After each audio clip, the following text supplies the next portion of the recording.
Nel quadro di celebrazione di Dia di Batico, a nostra kinang-awe na Colegio Sagrado Corazón na Sabaneta, nel quale mi ha presenziato in classe A com B una bonita presentazione di Batico.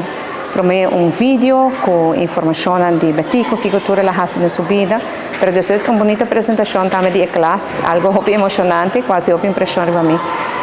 Emocionante anche también, molto entusiasmado e sa molto tocante di Batico. E para mim é importante para explicar que o Batico tem uma idade, e não tem mesmo pensamento, não é mesmo desejo, que o jovem aqui tem na idade aqui.